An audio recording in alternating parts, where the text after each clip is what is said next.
Hello friends, मैं अमित वर्मा एक बार फिर स्वागत करता हूं आपका आपके अपने यूट्यूब चैनल यूपीएससी एनसीईआरटी में। UPSC NCERT the way of success. साथियों, आज इस वीडियो में हम क्लास 10th साइंस एनसीईआरटी के फर्स्ट चैप्टर रासायनिक अभिक्रियाएं एवं समीकरण के जो क्वेश्चन आंसर हैं उन सभी क्वेश्चन आंसर को करने वाले हैं। प्रथम भाग में हमने पाठगत प्रश्नों को समझा था और पढ़ा था।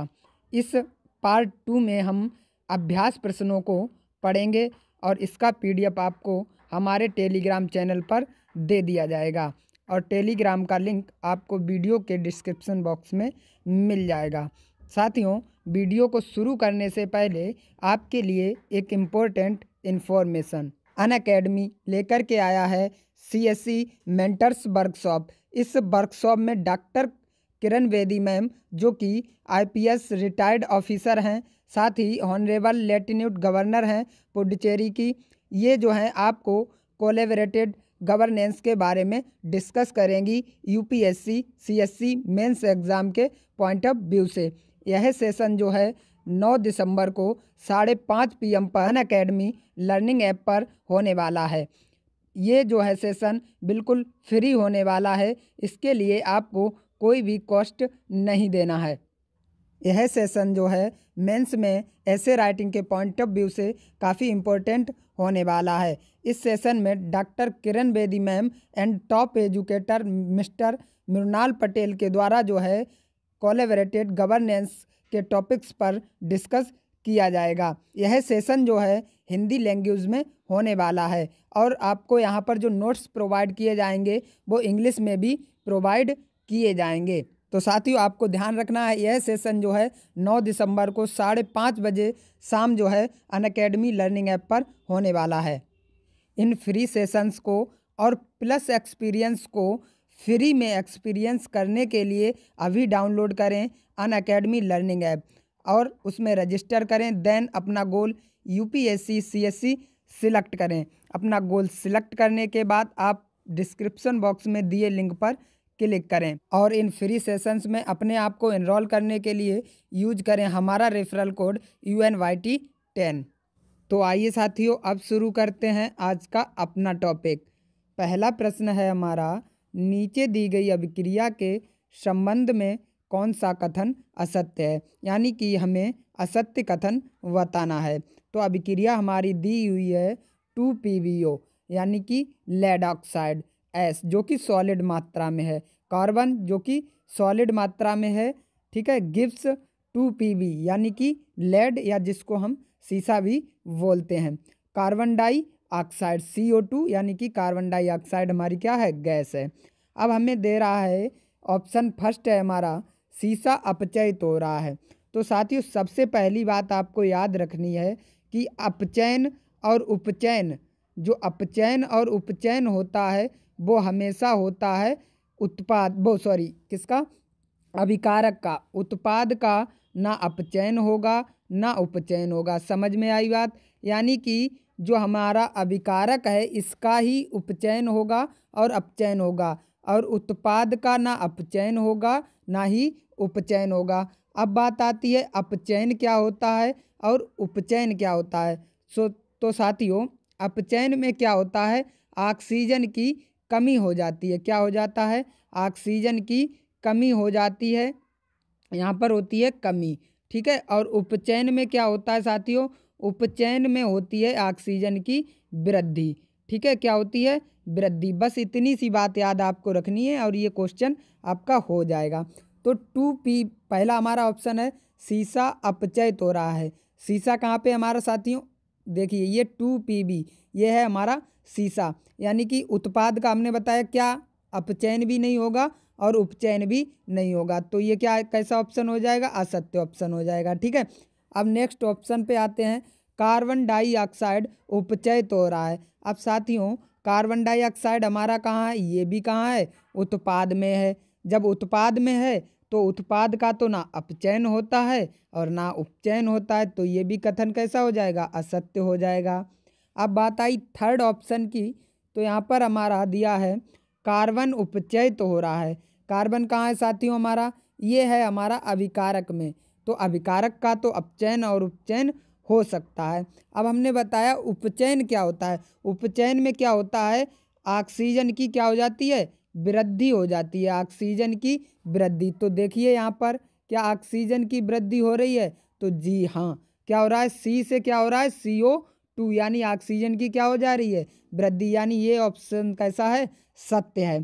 ठीक है, ये ऑप्शन सत्य है। अब आते हैं हम फोर्थ ऑप्शन पे, लेड ऑक्साइड। लेड ऑक्साइड क्या हो रहा है, अपचयित हो रहा है। क्या हो रहा है, अपचयित हो रहा है। तो लेड ऑक्साइड कहाँ है, हमारा अभिकारक में है।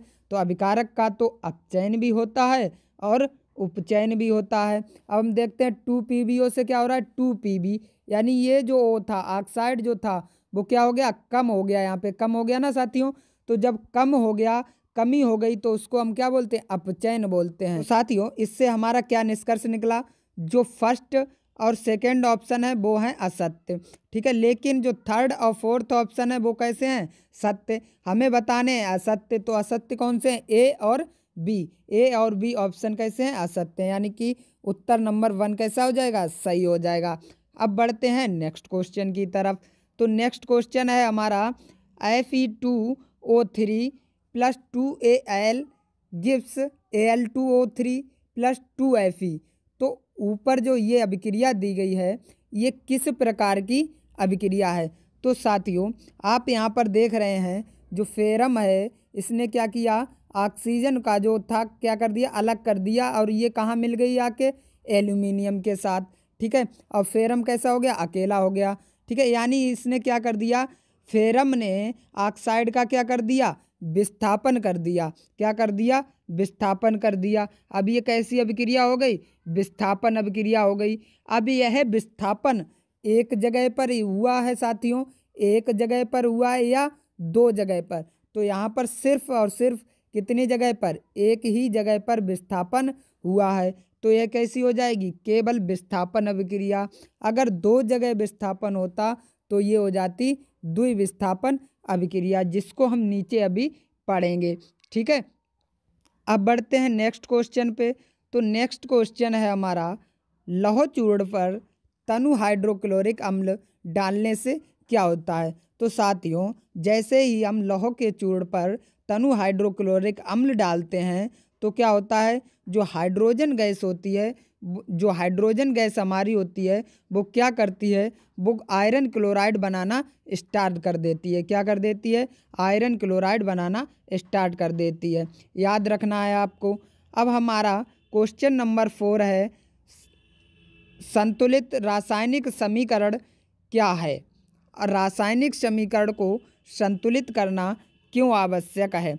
तो साथियों ये जो क्वेश्चन हम आपको पढ़ा रहे हैं साथियों, बस इतने क्वेश्चन अगर आप बोर्ड एग्ज़ाम में करके जाओगे तो आपको पूरे पूरे मार्क्स मिलेंगे और आप अच्छे से अच्छा स्कोर साइंस में कर पाएंगे। तो बात करते हैं रासायनिक समीकरण क्या है। तो रासायनिक अभिक्रिया जिसमें दोनों पक्षों के प्रत्येक तत्व के परमाणु बराबर संख्या में होते हैं, संतुलित रासायनिक समीकरण कहा जाता है। यानी कि कहने का मतलब है कि अगर हम मैग्नीशियम, ठीक है, प्लस ऑक्सीजन की यदि अभिक्रिया करवाएं तो हमारा क्या निकल के आएगा, MgO। क्या बनेगा, मैग्नीशियम ऑक्साइड बनेगा। क्या बनेगा, मैग्नीशियम ऑक्साइड बनेगा। तो आप यहाँ पर देख रहे हैं क्या यह अभिक्रिया संतुलित है। जैसे कि यहाँ पर मैग्नीशियम के कितने परमाणु हैं साथियों, एक है, यहाँ पर भी एक है। ठीक है, ये तो बात सही है। यहाँ पर ऑक्सीजन के 2 परमाणु हैं, लेकिन यहाँ पर ऑक्सीजन के कितने परमाणु हैं, 1 परमाणु हैं। तो इसको हम क्या करेंगे, बराबर करेंगे। तो जब बराबर करेंगे तो बराबर करने के बाद जो हमें समीकरण प्राप्त होगा वही हमारा कहलाएगा संतुलित समीकरण। अब जैसे कि ऑक्सीजन के 2 परमाणु करने के लिए यहाँ पर कितने का, 2 का हमें मल्टीप्लाई करवा देना है। अब यहाँ पर भी हमारे कितने हो गए, 2 ऑक्सीजन के परमाणु हो गए, लेकिन यहाँ पर हमारे 2 मैग्नीशियम के भी परमाणु हो गए। तो हमें क्या करना होगा, यहाँ पर भी जो है 2 का मल्टीप्लाई करवा देना होगा। ठीक है, तो यानी कि हमारा जो समीकरण बनेगा वो बनेगा 2Mg प्लस O2 बराबर 2MgO। ठीक है, तो इस प्रकार से यह समीकरण हमारा कैसा कहलाएगा, संतुलित समीकरण कहलाएगा। ठीक है, अब इनको जो है संतुलित करना क्यों आवश्यक होता है, तो द्रव्यमान संरक्षण के नियम के अनुसार द्रव्यमान ना बनाया जा सकता है। यानी कि आप ना तो परमाणुओं को, ये परमाणु का जो द्रव्यमान है उसको बना सकते हैं और ना ही नष्ट कर सकते हैं। यानी कि कोई भी रासायनिक अभिक्रिया आप कर लीजिए, उसमें ना तो द्रव्यमान का नाश होता है और ना ही वृद्धि होती है। नग्न वृद्धि को हम शून्य मानते हैं। ठीक है, इसलिए एक रासायनिक अभिक्रिया में अभिकारक का कुल द्रव्यमान उत्पादों के कुल द्रव्यमान के बराबर होना चाहिए। यानी कहने का मतलब है जो अभिक्रिया से पहले हमारा पदार्थ था और जो अभिक्रिया के बाद हमें पदार्थ प्राप्त हुआ है, उनका जो है द्रव्यमान बराबर होना चाहिए। इसलिए जो है हमें रासायनिक अभिक्रिया को संतुलित करना आवश्यक होता है। अर्थात कह सकते हैं हम, प्रत्येक तत्व के परमाणुओं की कुल संख्या दोनों तरफ बराबर होने चाहिए। इसलिए एक रासायनिक समीकरण को संतुलित करना आवश्यक है। यानी कि हम कोई भी रासायनिक अभिक्रिया करते हैं जब, तो किसी भी तत्व का द्रव्यमान में कमी और वृद्धि नहीं होती है, इसलिए हमें उन्हें बराबर करना आवश्यक होता है। अब बढ़ते हैं नेक्स्ट क्वेश्चन की तरफ। नेक्स्ट क्वेश्चन है हमारा, निम्न कथनों को रासायनिक समीकरण के रूप में परिवर्तित कर उन्हें संतुलित कीजिए। यहाँ पर हम आपको सिर्फ और सिर्फ एक ही क्वेश्चन करवाएंगे और नीचे के जो 3 हैं वो आप स्वयं से करेंगे। यदि आपको कोई प्रॉब्लम होती है तो हमें कमेंट के माध्यम से भी पूछ सकते हैं। तो यहाँ पर दिया है, नाइट्रोजन हाइड्रोजन गैस से संयोग करके अमोनिया बनाता है। यानी कि नाइट्रोजन गैस को हम क्या लिखते हैं साथियों, नाइट्रोजन गैस को लिखते हैं हम N2। क्या लिखते हैं, N2 प्लस हम हाइड्रोजन गैस को लिखते हैं H2 लिखते हैं। ठीक है, इससे जो अमोनिया गैस बनती है उसको हम लिखते हैं NH3। अमोनिया का सूत्र क्या होता है, NH3। अब ये क्या कह रहे हैं, ये तो आपने लिख लिया, ठीक है, समीकरण में इसको परिवर्तित कर लिया। अब इसको संतुलित भी कीजिए। यहाँ पर नाइट्रोजन के कितने साथियों परमाणु हैं, यहाँ पर 2 हैं, लेकिन यहाँ पर कितने हैं, 1 हैं। तो हम यहाँ पे क्या करवा दें, 2 का मल्टीप्लाई करवा देंगे। ठीक है, अब क्या हुआ, नाइट्रोजन के परमाणु तो बराबर हो गए, 2 यहाँ पर भी हो गए, 2 यहाँ पर भी हो गए। अब हम बात करते हैं हाइड्रोजन के परमाणुओं की। तो हाइड्रोजन के यहाँ पर 3, यहाँ पर 2, यानी सॉरी यहाँ पर 2 3 6 हो गए साथियों। कितने हो गए, 6। तो यहाँ पे 6 करने के लिए कितने का, 3 का मल्टीप्लाई करवा देंगे। तो इस प्रकार से हमें समीकरण प्राप्त होगा N2 plus 3H2 plus 2NH3। तो ये इस प्रकार से जो है हमें इनको संतुलित भी कर देना है। ठीक है, नेक्स्ट क्वेश्चन है, निम्न रासायनिक समीकरणों को संतुलित कीजिए। साथियों, क्वेश्चन नंबर 5 में हमें दिया गया था रासायनिक अभिक्रियाएं, उनको हमें रासायनिक समीकरण में परिवर्तित करना था, फिर उन रासायनिक समीकरणों को संतुलित करना था। लेकिन क्वेश्चन नंबर 6 में हमें जो है रासायनिक समीकरण दिए हुए हैं, सिर्फ उनको जो है संतुलित करना है। तो आइए क्वेश्चन नंबर 6 के फर्स्ट पार्ट को हम संतुलित करते हैं। यहाँ पर हमें दिया गया है HNO3 और CaOH का होल ट्वाइज गिव्स CaNO3 का होल ट्वाइज प्लस H2O। तो हम यहाँ पर देखते हैं सबसे अधिक जो है ऑक्सीजन है। तो ऑक्सीजन के हम देख लेते हैं कितने परमाणु यहाँ पर अभिकारक में हैं और कितने परमाणु उत्पाद में हैं। तो अभिकारक में HNO3 में 3 हैं ऑक्सीजन के परमाणु और OH2 में 2 हैं, तो यानी टोटली 5 हैं। यहाँ पर कितने हैं, 5। ठीक है, अब आते हैं उत्पाद में। तो उत्पाद में हम देखते हैं 3 दूनी 6, होल ट्वाइज का मतलब 2 का गुणा N में भी और 2 का गुणा ऑक्सीजन में भी। ठीक है, तो यहाँ पर हो गए 6 और 1 ये 7, टोटली कितने हो गए, 7। तो इनको हम संतुलित करते हैं। तो H2O में हम करवा देंगे 2 का मल्टीप्लाई, कितने का, 2 का। तो यहाँ पर क्या हो गया, 2 हो गए, तो यानी ये टोटली हो गए 8। कितने हो गए, 8। अब हमको इधर भी 8 करने हैं, अभिकारक में भी 8 करने हैं। तो इसके लिए हम करवा देंगे HNO3 में 2 का मल्टीप्लाई। तो HNO3 में जैसे ही 2 का मल्टीप्लाई करवाया वैसे ही ये 3 के कितने हो गए 6। तो 6 होते ही ये टोटली कितने हो गए 8। 8 हो जाएंगे तो ऑक्सीजन के 8 हो गए। और बाकी को भी हम चेक करेंगे।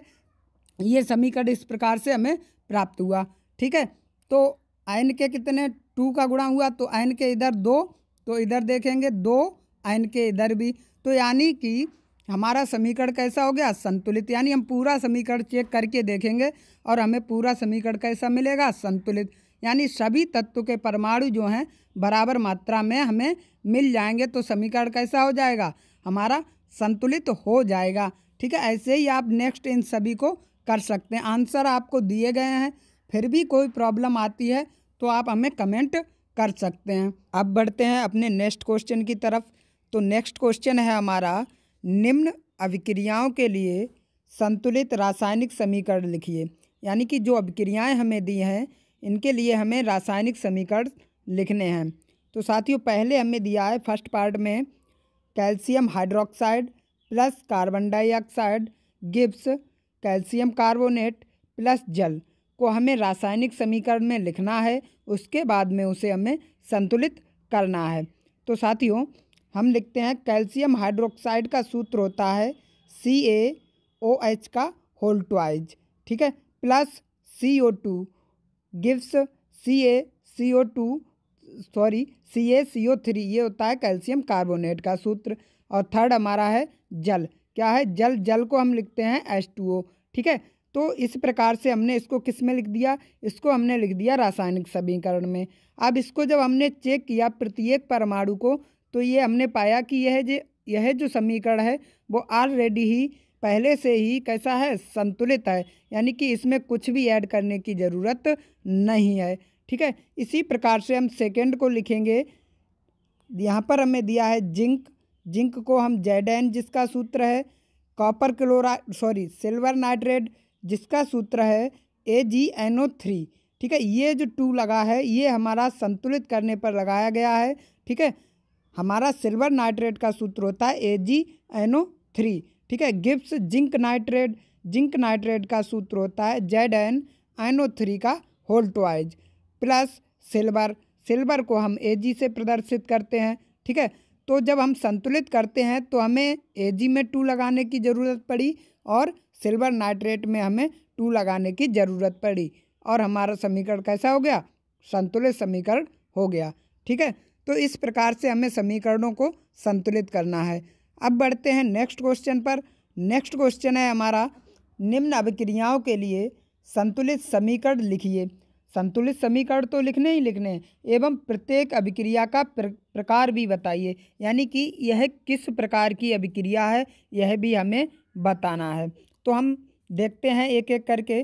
तो फर्स्ट अभिक्रिया हमें दी गई है पोटेशियम ब्रोमाइड जिसका सूत्र होता है KBr। ठीक है, पोटेशियम को हम K से और ब्रोमाइड को Br से। ठीक है, इसके बाद हम लिखते हैं बेरियम आयोडाइड। यानी कि बेरियम आयोडाइड का सूत्र होता है VaI2। ठीक है, VaI2। ठीक है, गिब्स हम लिखते हैं पोटेशियम आयोडाइड तो 2Ki। ठीक है, इसके बाद बेरियम ब्रोमाइड इसको हम लिखते हैं VaVr2। ठीक है, इस प्रकार से हमने लिख लिया और इसको क्या किया संतुलित किया। तो संतुलित करने के लिए हमें Ki में भी यानी पोटेशियम आयोडाइड में 2 का मल्टीप्लाई करवाना होता है और पोटेशियम ब्रोमाइड में भी 2 का मल्टीप्लाई करना पड़ता है। तो इस प्रकार से हमने जो है रासायनिक अभिक्रिया को संतुलित भी कर दिया। इसके बाद साथियों हमें करना क्या है यह बताना है यह किस प्रकार की अभिक्रिया है। तो यह एक द्विविस्थापन अभिक्रिया है। अब यह द्विविस्थापन अभिक्रिया क्यों है तो साथियों आप देखेंगे यहाँ पर पोटेशियम ने क्या किया ब्रोमाइड का विस्थापन कर दिया। किसका? ब्रोमाइड का विस्थापन कर दिया।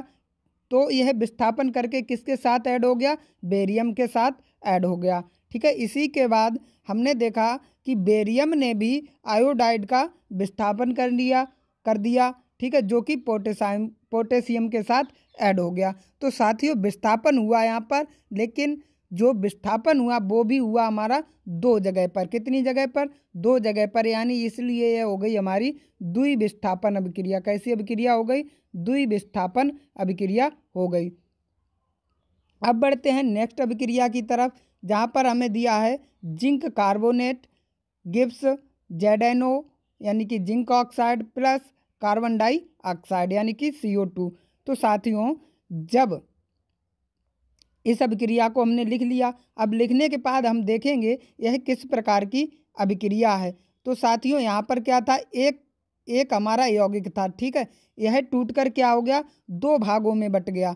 क्या हो गया? 2 भागों में बट गया। जब एक पदार्थ या एक यौगिक टूटकर 2 भागों में बट जाता है तो उसको हम वियोजन अभिक्रिया बोलते हैं। क्या बोलते हैं?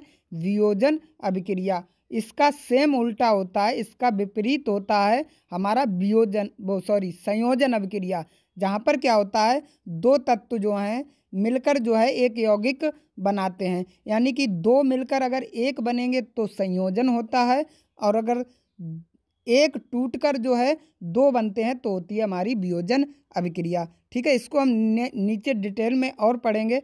ठीक है, इसके बाद है हमारी चौथे नंबर पर एक अभिक्रिया दी गई है मैग्नीशियम, ठीक है, प्लस दिया है 2HCl2 हमने लगाया है इसमें जो है इसको संतुलित करने के बाद में, यानी कि हाइड्रोजन क्लोराइड। ठीक है, इसके बाद MgCl2 प्लस H2, ठीक है, यानी मैग्नीशियम क्लोराइड और हाइड्रोजन। अब हम देखेंगे यहाँ पर एक किस प्रकार की अभिक्रिया है। तो साथियों, मैग्नीशियम था यहाँ पर, ठीक है, और यहाँ पर था हाइड्रोजन क्लोराइड। हाइड्रोजन क्लोराइड ने क्या किया? हाइड्रोजन ने क्या किया? क्लोराइड का कर दिया विस्थापन, जो कि मैग्नीशियम के साथ ऐड हो गया। ठीक है, अब यहाँ पर क्या हो गया? विस्थापन हो गया साथियों। तो यह हमारी कैसी हो गई? विस्थापन अभिक्रिया हो गई। अगर यही विस्थापन 2 जगह पे होता तो कैसी अभिक्रिया हो जाती? द्विविस्थापन। लेकिन विस्थापन एक जगह पे हुआ है तो यह हो जाएगी हमारी विस्थापन अभिक्रिया। ठीक है, नीचे के जो क्वेश्चन हैं और जो बचे हुए क्वेश्चन हैं 9, 10, 11, ठीक है, जितने भी क्वेश्चन शेष रह गए हैं इनको जो है हम नेक्स्ट वीडियो में कवर करने वाले हैं, क्योंकि वीडियो जो है काफ़ी लंबा हो रहा है, इसलिए आज का वीडियो बस इतना ही। अगर वीडियो पसंद आया हो तो वीडियो को लाइक करें और चैनल को सब्सक्राइब करें, और साथ ही डाउनलोड करें Unacademy learning app. Thank you for watching this video.